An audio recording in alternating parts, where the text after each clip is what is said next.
Hi, my name is Keith Reese, and I'm the Managing Director of Engineering and Technical at EnergyNet, and in particular, EN Indigo, which is our higher value deals platform within EnergyNet. We are excited to be partnering with ComboCurve on a new series where we get to highlight different assets that my team is taking to market on behalf of EN Indigo. And so today we just appreciate Dylan and all the work that he has put in, highlighting the Uinta Basin and in particular Wasatch Energy Management's non-operated assets that are under XCL along with another operator, and in particular just highlighting the PDP component along with the upside future development that is taking place within an exciting new basin. Hello, Dylan Bro with ComboCurve here. I'm a member of the technical engineering team, and I'm very much excited to present to you an end-to-end deal evaluation workflow in ComboCurve. So we're going to be taking a look at a deal that was successfully transacted back in February, brokered through our good friends at EnergyNet. And I'm really excited because it's going to showcase really the value that a lot of ComboCurve users see in their deal workflows, because you, viewer, know more than anyone that it can be a grind to find the right deal. You've got to turn over every stone. You've got to look through a lot of deals, find the ones that meet your metric. You know, that's a process-oriented workflow. And not only once you find those good deals, you have to risk it appropriately, look at it from every angle, and to be able to confidently convey your message to your management team. So looking forward to showing you, from data upload all the way to generating those economic outputs, what ComboCurve can offer. So without further ado, I will bring in the executive summary. So we'll be looking at a deal in the Uinta Basin. It's got non-operated working interest and royalty interest. We're looking at about 40 PDP wells, 13 permitted, and 76 other locations. So this is a great deal to look at. It's got everything. It's got upside. It's got PDP to forecast. So we'll be able to, like I said, look at forecasting type curves. We'll even do some scheduling, and then also generating those economic outputs in our scenarios module. EnergyNet has a great data room that we were able to dig through, and again, without further ado, let's just start this process. So first things first, EnergyNet provided us with an Aries database, and we have no problem getting that into ComboCurve. So if I click the hamburger icon up here on the left and jump down to data import, this is where really you can pull in anything. You can pull in Aries databases, PhDWin, and really anything else through CSV. So we're also going to bring in some public data into this project and have those live side by side, so that way we can generate type curves based off of not only what EnergyNet has provided, but publicly available data as well. I've done some pre-work, so I've actually already uploaded this. You'll see this as a theme throughout the workflow, similar to an episode of Rachel Ray, where we'll do a lot of the work, but then at the very end, I'm just going to pull that casserole out from under the table and kind of show you the finished product, just in the interest of entertainment. So what uploading an Aries database looks like, you simply drag and drop that Aries file into the tool. Next step is the mapping functionality, where you need to map what was in Aries header-wise and your monthly and daily data. Make sure what's in Aries is going to correlate to the right header in ComboCurve. It's a drag and drop functionality. And once you've done it once, if you're getting that database of similar format every time, click Save Mappings, and you're not reinventing the wheel every time you bring data into the tool. That's another theme throughout ComboCurve.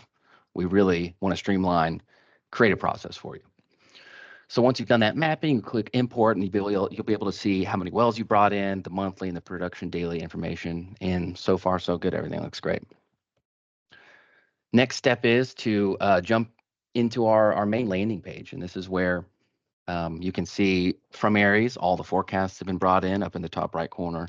And in the top left is scenarios. That's where all the economic models are applied. So something I would do that I like to do is to jump straight into scenarios. I can see all 129 wells in this database, click run scenario, and let's just QC and take a look and make sure everything ties out appropriately. So your economics will be generated for all 129 wells, and I'll just click PDF export, which I've gotten here, and be able to see for my proved producing wells, I've got a PV10 of 21.4, And then bringing back our executive summary, we've got a PV10 of 21.4. So everything ties out. Let's keep rocking and rolling.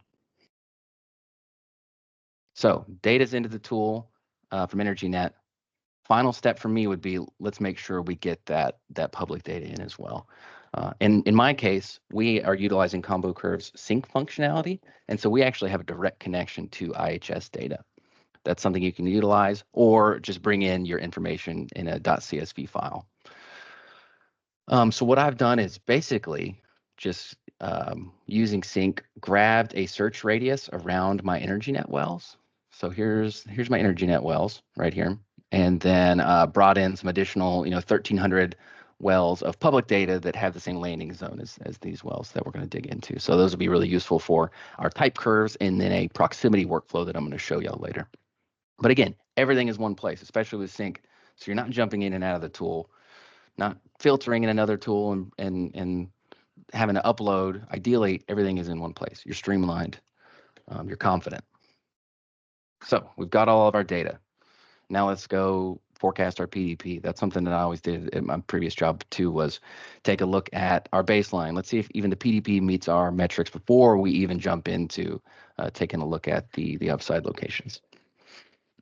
So what I like to do in ComboCurve is take those original EnergyNet forecasts that they provided and maybe just take a quick look at those first. So there are 119 forecasted wells that they provided, and I can see them. I'm looking at 4 out of the 119. And from here, I could rerun my auto forecast or jump into the editing page immediately. But what I like to do is jump straight into the diagnostics tool. And this basically, you run this form and you generate an error calculation between the forecasts and the actual production data, whether that be monthly or daily. So that way you can quickly take a look and QC maybe some outlier wells that need some attention right away. So you'll be provided a table. I could take the EUR data for all of these wells and use that as a way to find outlier wells that I want to dig into. Or on the distribution plot, I could take cum difference, which is the total difference between forecasts and actuals over that period that I'm analyzing. So that's another way to maybe grab some outlier wells and kind of just get a feel for what these wells are all about. So I could filter down to maybe those 6 wells that had a larger cum difference. And I could use my tool now to take a closer look. So in this case, for the RP Tribal 22, there seems to be some activity, like some drop off. So that's kind of what caused that major variance. Now I could take that to the editing page and manually adjust that up and down if I wanted to. But let's toggle on daily data just out of curiosity and see what we're working with. So, maybe it is a solid forecast. Daily data actually kind of informs us a little more. Looks like our folks, our friends at EnergyNet did a pretty good job forecasting. Really up to the engineer. But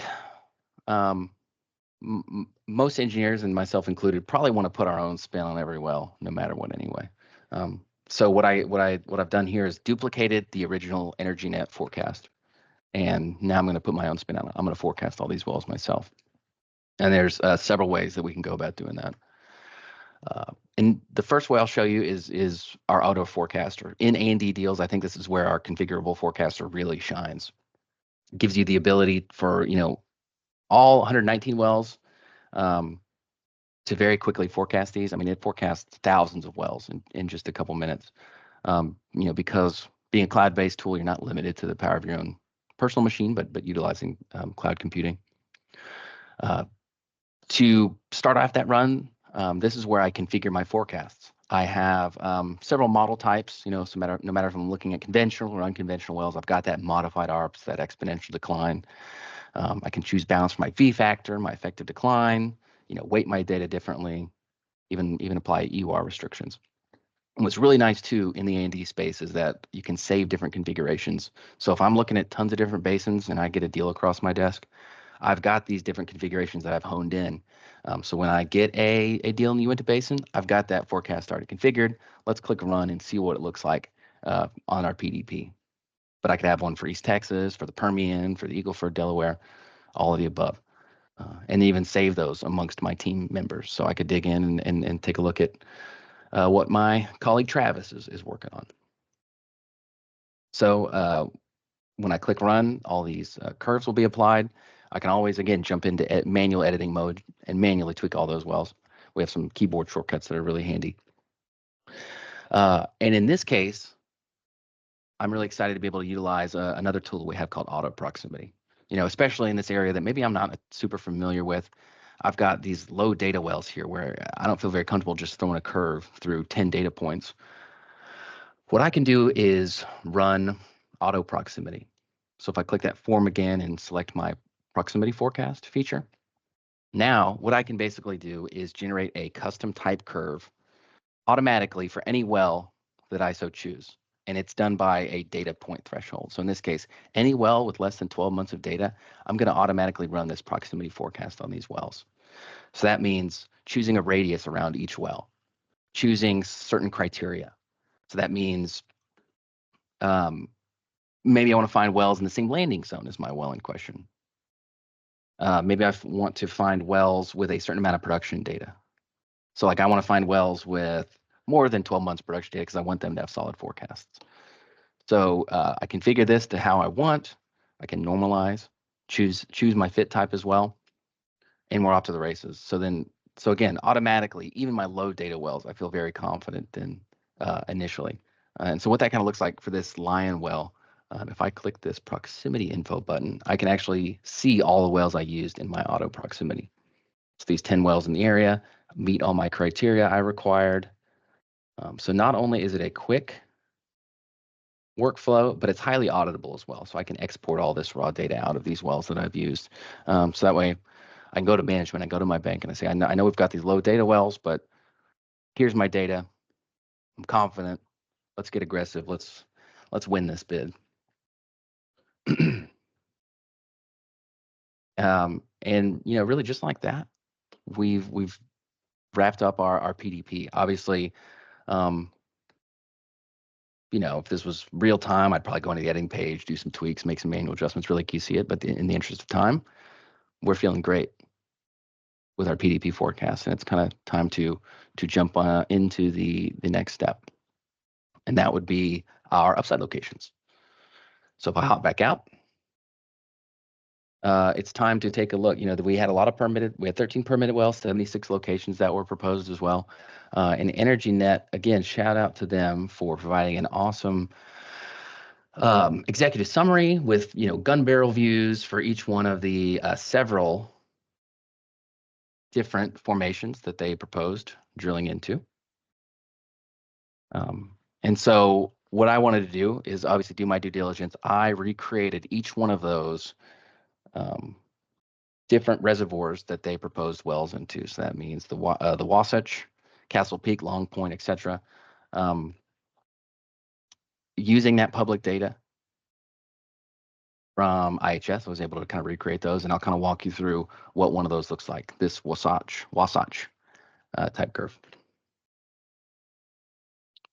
And so again, what's nice here, staying within the tool. We're not jumping out to other platforms, removing all of our data, doing those changes and then bringing that all back in. We're staying within one tool. We're staying streamlined. So that way we can be highly process oriented and stay consistent. So our type curve workflow, in this case, I've grabbed, using our filter tool, using the public IHS data, I've grabbed 92 wells that I want to start with to generate a type curve. Now it's up to me to utilize our tools to kind of follow, in our case, a 3-step process to generating this type curve. This initial table tab is for the continued binning of the wells. So I can use our map tool again. I can use this cross plot, this probit plot to kind of remove wells that maybe aren't relevant to the type curve that I'm generating. So in this case, this cross plot is highly customizable, but I've got total proppant per foot versus first production date. Probably worth, in my case, getting rid of these lower proppant intensity wells. And so I'll hold shift and grab that and remove those 24 and kind of get rid of those. Maybe that's not relevant to a well that would be drilled today.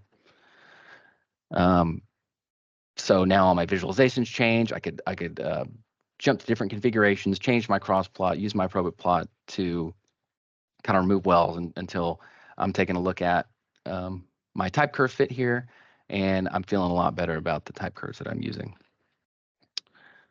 In ComboCurve, because of how easy it is to auto forecast, we follow SPW guidelines for generating type well profiles. And that means not only using just the historic well production data, but we incorporate the forecasts as well when generating the type curve. So that's illustrated by the orange line, which is wells average with our forecast. And then the purple line is the wells average no forecast. So as you can see, there's definitely some more chop and interesting activity because of the well, the older vintage wells are informing the late time wells average. We try to avoid that by using the wells average. Next step is the normalization section, where I can choose really any well header to normalize based off of. So that means normalize based off of perf lateral length, proppant per foot, fluid per foot. And then we have several normalization types. So we have the standard 1-to-1 fit, double your perf lateral length, double your EOR. But then we also have a linear and power law fit as well. It uses that equation y equals mx plus b to find that correlation between the variables and use that to normalize your data. And again, what's nice here, what's awesome is that, once you normalize your wells, once you create your upside locations and you have that header data for that lateral length, it's going to automatically normalize for you. You don't have to create 20 different wells for 20 different lateral lengths. ComboCurve, because we're fully integrated, is going to be able to do that for you. Let it save, and then jump to the last step of our type curve workflow, and that's just choosing your multi-segment fit type. We have the ARPS plus modified ARPS, exponential decline, several model types. Choose your balance for your B factor and your effective decline again, and then click run. So you'll be greeted with a dashed line that represents your type curve workflow. We have the manual section here where you can add additional segments, make all the tweaks that you like. And then finally, really it's time to jump into scenarios and run economics. And then last thing I'll point out, though, too, is that everything in ComboCurve is really easy to get in and out. So all of that work I just did, I can download. So not only the volumes and the parameters of my type curve, but for all 68 wells that I used, I can bring out that raw data, their parameters, their volumetric information. So I can send that to a third-party auditor. I can present that to management, say, here's all of our raw data, here's our hard work. Again, we feel confident. Let's make a bid and let's get these wells. Here's the data to show for it. And actually, the last stop before generating those ever important economics is to jump into our scheduling module. The beauty of our scheduling module is that it's fully integrated into ComboCurve. So you can take those upside locations that we've been provided and build out multiple different schedules so you can see what it looks like to run X amount of rigs, X amount of completion crews, vary based off of operator. And that's kind of what I've done here. So for the Uinta-Wex operating company, I'm able to take their group of wells and build out how long it takes to drill, how long it takes to complete. I can even add additional steps if I want to. Predict how many resources I'm going to use. In this case, I got 2 drilling rigs and 2 completion crews. I can choose a schedule start date. And then when I click run, I'll be able to see the outputs of completion start date, drilling start date, first production date for each one of my wells. And this all can be directly connected to my scenarios module. So my CapEx for drilling will execute right on the drill start date. My type curve will start right on this first production date for each one of those wells. And it's not a heavy lift to make an adjustment or run multiple different iterations, run multiple scenarios on maybe the program starts mid-year, maybe it starts next year. You can see what that looks like and see how it affects your value. And not only that, but we do have a Gantt chart visualization as well. So you can really get a high-level look at all the information that you're generating within ComboCurve.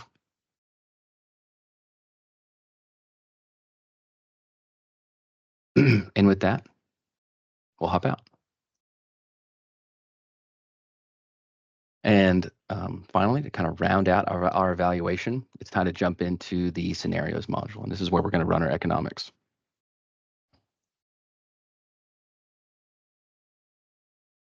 Our economics tool is laid out in a tabular format. So I've got it all sorted by reserve category here, but each one of my wells is represented in a row here.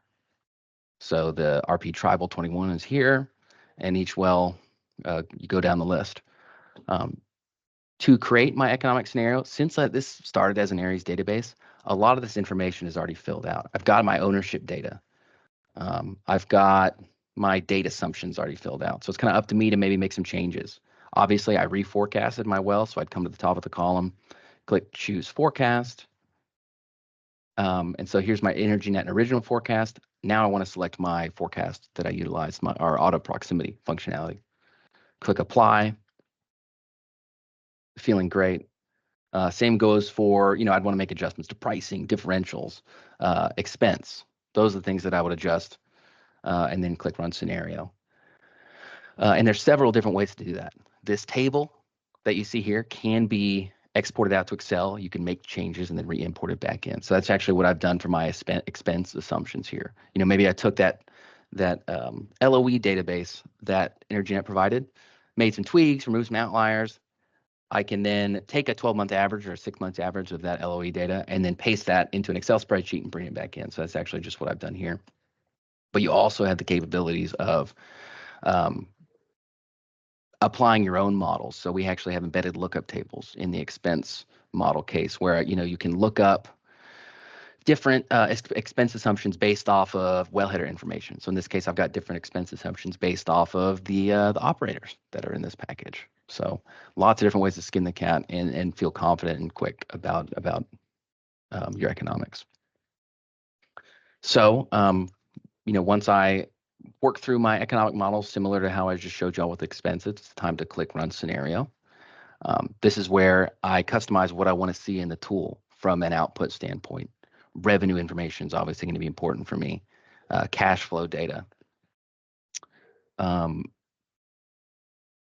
Net gross information. Really, the sky's the limit. Once I've customized that once, I can save that report style. So, and I can save multiple. So depending on how my management likes to see it, depending on how I like to see it, we've got that customization for you.